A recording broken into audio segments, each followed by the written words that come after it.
Come on, bitch! It's Sonic Speed! Have you ever actually thought about it? What if the next Smash Bros. Was only 30 characters? How would you go about choosing only 30 of Nintendo's all-star fighters? How would you cut down from Smash 4's almost 60 character roster? Well, today I'm going to take you through some of my ideas for how we would do this. The way I'll be basing these choices is on how iconic each character is, and I know that's pretty subjective. So I'm going to go by what I call iconic. They have to have characters that are both recognized by hardcore and casual fans. A character that's highly represented in Nintendo games and is very prominent in 2016. Basically, you have to look at the character and think, man, that is one Nintendo All-Star. What I wouldn't do to be like them. So with that, I think it's great to start at Smash 64. And then we can add from there. So this is the roster of 12 characters, already almost half. Would you say that all these characters are iconic to Nintendo? I would have to argue yes. Whoops. Because they've been in Smash Bros. For all these years, they've become highly recognized characters just through the games alone. And I know you could argue characters like Ness, Captain Falcon, and Fox, but at the end of the day, their representation in Smash has given them acclaim worldwide. So that's 12, but where do we go from here? Well, let's look at other notable franchises of Nintendo and work from there to pinpoint who the most important characters are. Seeing how well a franchise has sold kind of gives you an idea of how recognized the franchise is. Obviously, you have the Mario series, Mario Kart, Wii series, Wii Sports, stuff with Mii's, Nintendogs, all these hot-selling games. Other franchises down the list that aren't as popular but are still pretty notable by Nintendo include Animal Crossing, Punch-Out, Fire Emblem, Kid Icarus, and Pikmin. I believe that today, these are some of Nintendo's most recognized franchises, with notable releases in the last 10 years. But what about retro series characters? We've only been talking about really popular ones from today, but what about the past? Well, because this list is so tight, the only real retro characters that have a large claim to fame are the Duck Hunt dog. I know, I don't want to get rid of Ice Climbers Rob or Game & Watch. I'm just trying to see which one is the most iconic, and judging by the sales of Duck Hunt, he's the kingpin of this. So after all that, I came up with Mii's, Little Mac, Villager, Pit, Olimar, Marth, and Duck Hunt.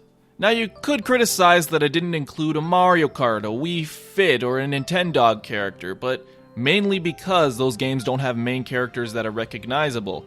Sorry, Wii Fit Trainer. So now we have only 11 slots left, and may I remind you this doesn't even consider characters from Melee, Brawl, and Smash 4. Yeah. So this is where it gets much harder, where I have to cut out some characters from all of these games to try and meet the requirements.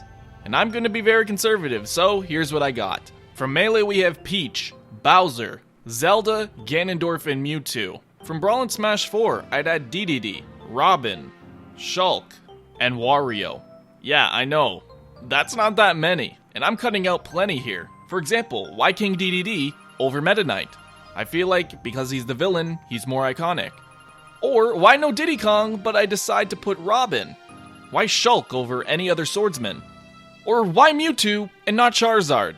The simple answer for most of these choices is that all these characters are relevant in 2016, and they're extremely iconic to their series. Of course, you could debate some of them like I said, such as Mewtwo or Robin.